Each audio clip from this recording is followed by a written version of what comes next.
I think this is all the front office's fault. Aaron Rodgers has been very vocal about what it is that he wants. Devontae Adams was pretty much the only receiver all season long.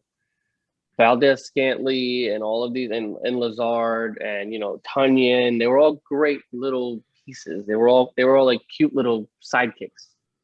But I think LaFleur coming into this offense, or should I say this team, and right off the bat, his first decision was let me go and draft a quarterback to try to spark something out of Aaron, to maybe try to light a fire under his ass or show him like, hey, this is my team, not yours.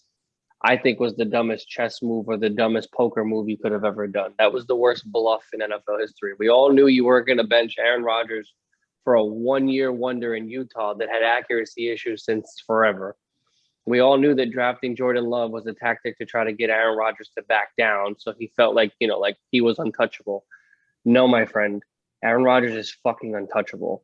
When Aaron fucking says you kneel, you kneel. The man literally walks on water in the fucking state of Wisconsin, and you coming into this team and telling him basically, yo, your days are numbered, or if you continue to act up, we're going to put this kid in. Yeah, good luck throwing a kid that has literally had accuracy issues his entire rookie season in practice with the second unit go into Lambeau Field and not get booed out of the state. I think that the front office has known for years that Aaron has asked for help. And I know that, like Kyle said, they have definitely lacked on drafting a liable defensive player, possibly since Clay Matthews back in like 2010. And we all know how that turned out. Phenomenal. So the fact that the Green Bay Packers have pretty much neglected Aaron's requests and needs, granted, a lot of them were not in the greatest of manner. I don't want to play. I'm not happy here. Who's to say I will be on the roster next year? You know what I'm saying? All of his interviews sometimes are very skeptical and like very like open-based answers. You know what I'm saying? So the media took it in a million directions of what it could have meant.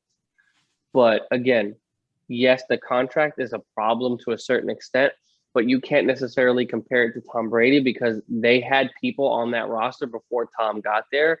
Mike Evans, Cameron Brate, OJ Howard, Chris Godwin, all of them already had their own individual contracts. Mm-hmm. But Tom joined a team that was already good. Aaron's been on this team since day one. And since he's been on the team, since their Super Bowl year, after Donald Driver left and Jordy Nelson retired a few years ago, he was obviously never the same after he tore his ACL. This Green Bay offense has been subpar lately. Aaron is throwing people open. Aaron is making other players look good.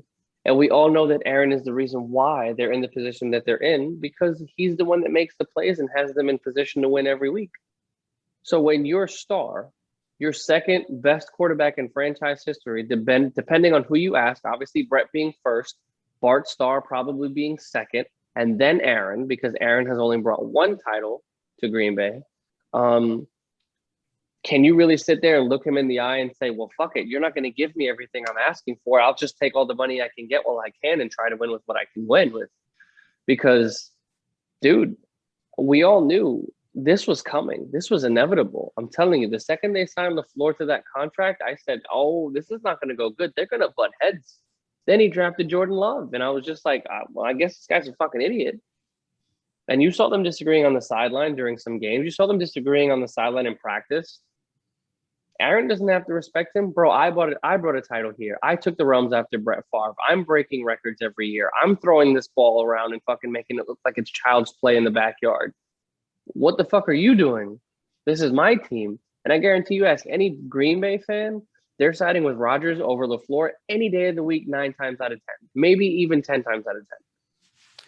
So yes, the money part is massively important in the NFL. There's no denial in that.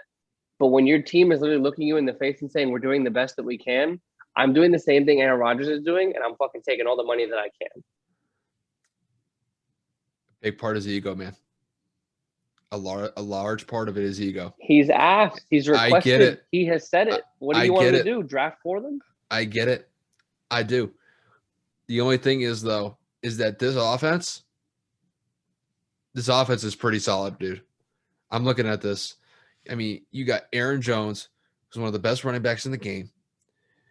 You've got Devontae Adams, who is arguably a top 3 Best receiver receiver in football. this Yep. league, and then you have a stout offensive lineman, like you have a stout offensive line group that has pretty much protected Aaron Rodgers extremely well throughout the majority of his career.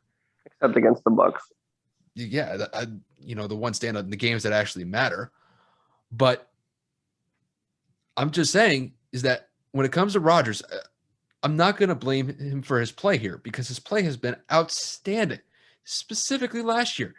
Won an MVP. He had like a 45 touchdown to 5 interception ratio. That's a 9-to-1 touchdown to interception ratio. It's freaking nuts.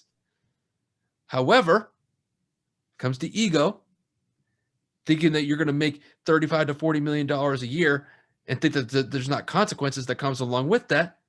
You're going to end up in the same spot over and over again. You're going to end up in the NFC Championship game with an opportunity to go to the Super Bowl, and you can't get there. But what are you supposed to do, though? What I'm saying is that bite the bullet. He bit the bullet for years. He bit the bullet in certain things, but not the one thing that might matter the most, which is opening up cap space for the front office to actually go out and make some moves to the defense. The reason why I mentioned Brady is because he did. He did that. I'm saying, look who they were able to bring in. You bring in Stephon Gilmore, the guy who's one of the best cornerbacks in the game at the time that they signed him.